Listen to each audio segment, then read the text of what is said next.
Ladies and gentlemen, welcome back to the analysis of YOLENO TV. I hope you well from wherever you're watching this channel. Have you taken a closer look at the process of removing the DP? What has it that there are three witnesses which have been lined up to actually offer their take on why Rigathi Gachagua should be kicked out? And one funny thing is that one of the witnesses is Governor Sakaja. Presa yake, unajua siku ya nyani ikifika miti yote inateleza. Hiyo presa ambayo yako nayo na wasiwasi, ile mambo inakuja kwa bunge, asiletee watu wa Nairobi. Hiyo asituletee. Hiyo adili nayo huko, naombe Mungu wake sana. And do you know that a senior person who sits in the cabinet with Rigathi Gachagua is also a witness, a key witness in this plan to dismiss Rigathi Gachagua? Well, up to now, three key affidavits have been filed, and these three key affidavits will make or break Gachagua's political career. So I wanted to stay with me on this analysis because I have something that will shock you, ladies and gentlemen. But first of all, please do me a favor and like this video. It's so important if you like this video because that is the only way YouTube shares our content to other people. Subscribe to our channel to enable our channel to grow, and to those who've subscribed before, thank you so much for that support.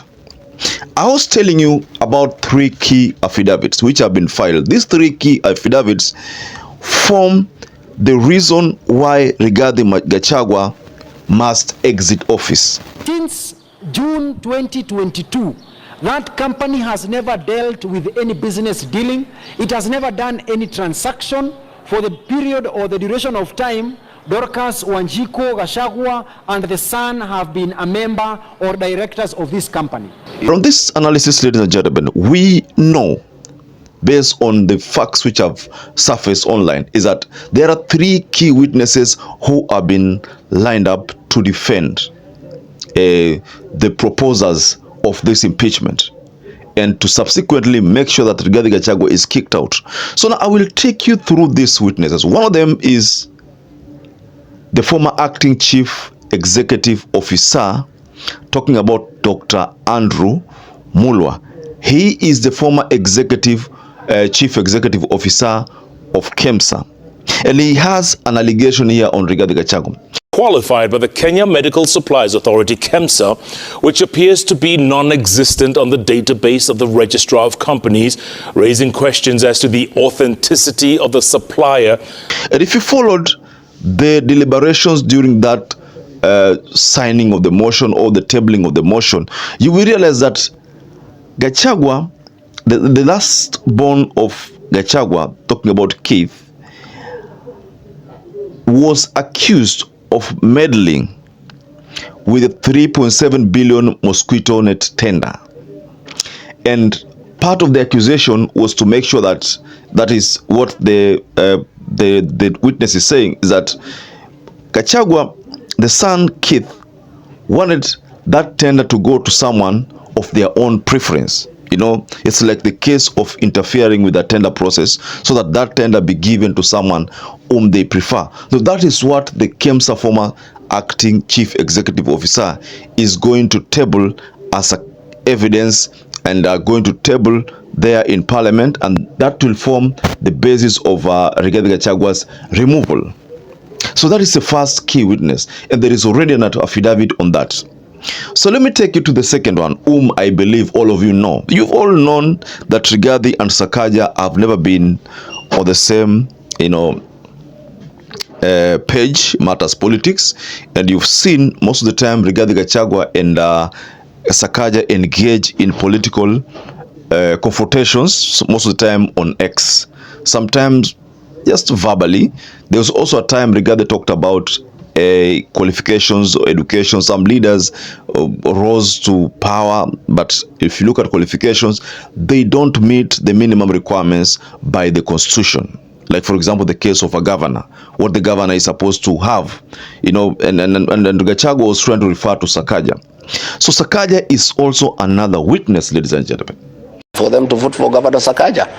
It cannot be when they are crying, when they are complaining. I cannot talk the same language that I talked to them when I was appealing to them to vote for him. Ile wale watu wanasema alikuwa na introduce kwangu, walikuwa wamenichagua kama seneta wao. Na hata kama uliniombea kura, na nakushukuru, lakini uliniombea kura wewe ukue governor wa Nairobi ama mimi? So let's head over to what Sakaja is saying. Sakaja has fingered Gachagua for opposing relocation of traders from the Nairobi Wakulima Market to Kangundo Road Market. And Sakaja says this is not a decision of the office of the deputy president. It is a decision of the county government. So what Sakaja is trying to say is that Rigathi Gachagua is not respecting the principle of separation of powers. He wants to meddle in the county governments and at the same time meddle in the national government. So this is what Sakaja is coming up as an accusation on Rigathi Gachagua. So the big question, ladies and gentlemen, is this enough to have Rigathi Gachagua impeached? So the first one was about Keith, the son of Gachagua, meddling in a tender, 3.7 billion tender. Now the second one is violation of the principle of separation of powers that is coming out from Sakaja.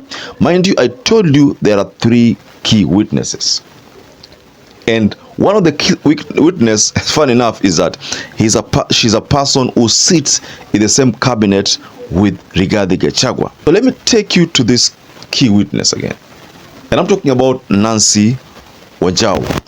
And Nancy Wanjau is the secretary to the cabinet. She is the secretary to the cabinet.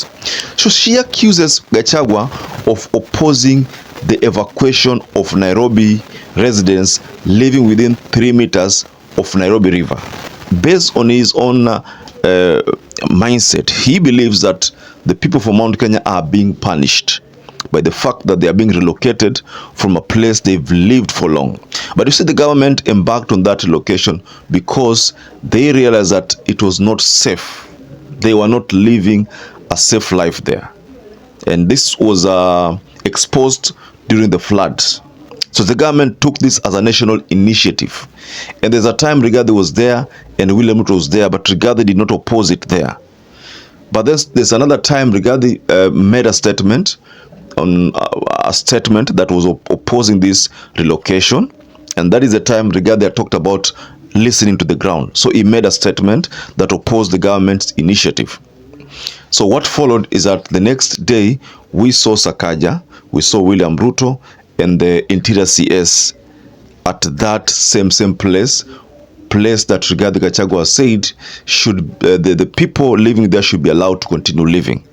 So what I saw with that move is that William Ruto was trying to enforce the government's plan of relocating people from that region.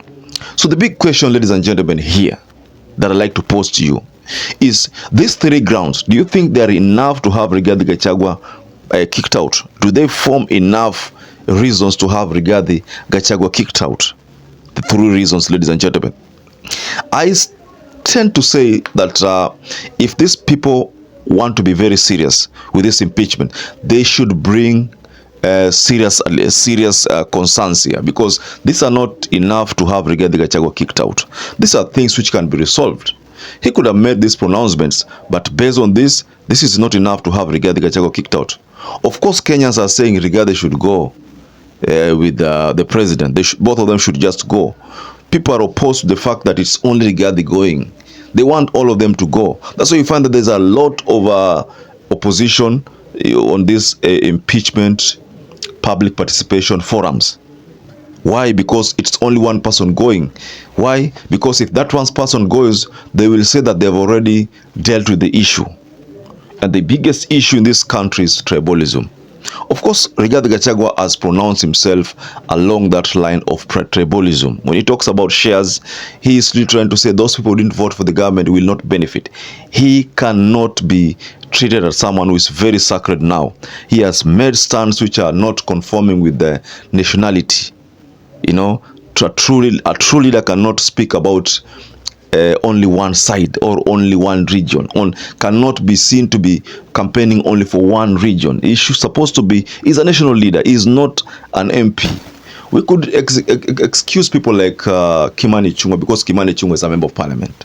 Ndindi Nyoro is a member of parliament. Wamchomba is a member of parliament. They represent their own regions, but they are a national leader when it comes to the National Assembly, but they represent the interests of their regions. But Rigathi Gachagua is not a member of parliament, not an MCA, not a governor. He is the deputy president of the Republic of Kenya. So that alone is enough to have him impeached. But these allegations which are coming up, the three key witnesses, if these are the ones that they're going to rely on to have Rigathi Gachagua kicked out, then this exercise will fail. So, ladies and gentlemen, just go below in the comment section. You can offer your reaction regarding these three key witnesses, these three very, very important affidavits which were filed against Rigathi Gachagua's, supporting Rigathi Gachagua's impeachment. So just go below in your comment section and you can offer that reaction. So perhaps if you're watching this video and you've not subscribed, take 1 second and subscribe, like this video. Till you catch up again, stay safe and stay blessed.